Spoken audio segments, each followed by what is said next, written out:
Hi everyone, and welcome back to the GuideWell Insights Lounge. This is Kate Warnock coming to you live on location at the Oliver Wyman Health Innovation Summit, and boy do we have a special guest and a really special project to talk about. Jim, welcome to the interview. This is Jim Fields with Oliver Wyman.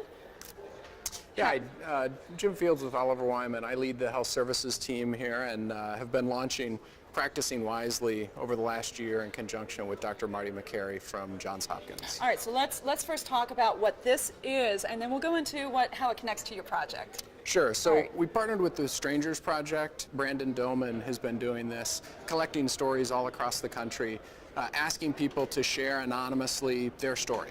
They've collected over 30,000 stories, and we partnered with them for Practicing Wisely in order to bring the personal side into medicine and be able to share how that touches people's lives. So what are these stories that people are sharing with you, and how does it connect to Practicing Wisely? Well, so Practicing Wisely is about appropriateness in medicine. Okay. So we look at specific measures of appropriateness and look at physicians' performance against those measures in order to show how they're practicing relative to guidelines and relative to their peers. Okay, so this is evidence-based medicine. I know that, is that correct to say? Evidence-based medicine and That's protocols that are widely accepted. Marty McCary, of course, is a champion of this. We've had Marty here in the Insights Lounge before, so boy, talk about partnering with the right person. Yeah. But you were telling me, Jim, before we went on air, you heard this presentation that Marty made at the Oliver Wyman Leaders Alliance, and he was talking about the study, and what was your reaction to that? Well, it was terrific. Marty got a grant from the Robert Wood Johnson Foundation in order to do novel research to develop specialty measures. And this is an area where there's very few measures that exist today. The ability to bring visibility into specialist practice in what's good medicine, what is the right thing for the patients, and avoiding the harm and the waste that exists in the system today. And as Marty presented, it was a personal passion of mine from my own experiences, and then it's also been a professional focus at Oliver Wyman of how we bring innovative new programs to healthcare. You know, so before we kind of learn more about the program, let me stop you to ask, you know, when you hear about evidence-based protocols and best practices, does that take away from the art of practicing medicine? I think that there are a lot of clinicians who feel like, I know what's best for my patients, I know all of the things that you can't just read out of a book. So tell me, how do you make the connection there? Absolutely. The physician does know what's best, and it's a conversation between the physician and the patient to determine what's right for each situation. We don't, with our measures, want to get in between a physician and the patient. Okay. But what we do want to do is bring information so that that's an informed decision. Today, 80% of medicine has no guidelines, no recommendations around best practice. So our goal is to bring visibility into how a physician's practice pattern across a number of patients compares to their peers in the same specialty doing the same types of procedures. Okay, so you're really identifying the outliers. That's right. We respect variation. We respect the fact that each individual situation will be different, but what we point out is in aggregate, where a physician's practice pattern is significantly divergent from their peers, is an egregious outlier, then it raises questions about what's right for the patient. Okay. All right, so back to this wonderful demonstration of, you know, why you're focused on practicing wisely. It comes down to the individual story. So, Jim, I know that you had your own story. Can you tell us a little bit about that? Yes. So I've been doing healthcare consulting for over a decade. It's a big area of focus that I've certainly enjoyed.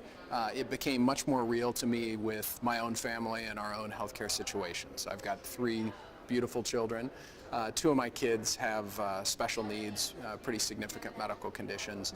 And it's through the experience of being a healthcare consumer, patient, family member, and seeing medicine firsthand that I think got me most, in many ways, discouraged about the system as it is today, and also passionate about I have a platform to be able to make a difference.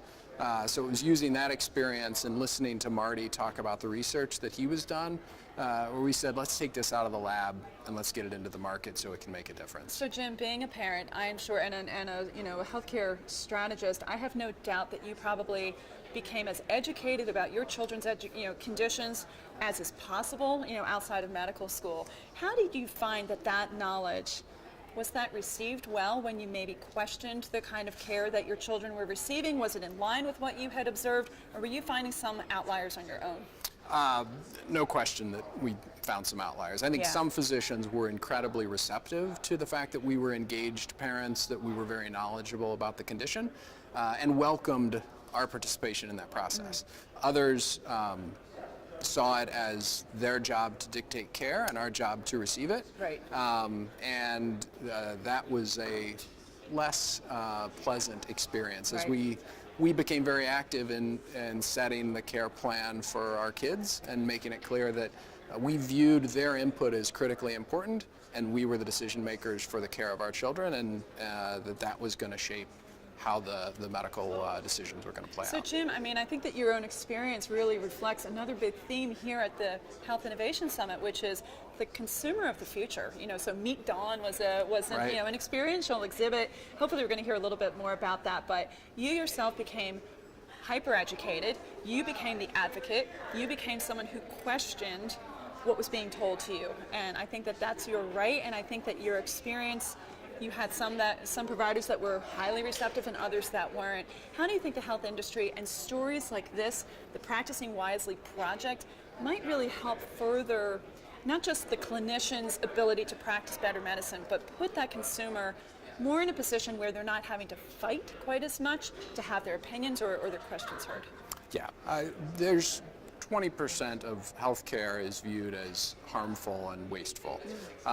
We need to change that, and it takes both work on the physician side in enlightening physicians about appropriate practice and specifically making it actionable. How is your practice comparing to these guidelines? Right. And then there's definitely the consumer side as well. But we need to create visibility into practice patterns in order to have a better view of how this will work. And I think bringing the personal side to it, to recognize this isn't just statistics, brings that important element of these are about people's lives. Right. So let me ask one more question about this particular experience. Are you digitizing the stories here? Are you archiving them? What are we doing with all of these stories that you're collecting? All the stories shared anonymously will get captured, digitized. They're captured within the Strangers Project as part of Brendan's effort and the 30,000 stories across the country that he's collected. And then also as part of Practicing Wisely, the ones that are around medical experiences, they'll be available through our website and through this initiative. So I was just going to ask you, what are the URLs for both Practicing Wisely and for the Strangers Project? So practicingwisely.com is where you can learn more about Practicing Wisely, and then the link to this program, and then strangersproject.com. All right. Well, Jim, thank you so much. I mean, if anything is going to take us back to why we're all here in the health industry, it's about the people that we care for and hopefully have the best possible outcomes. So.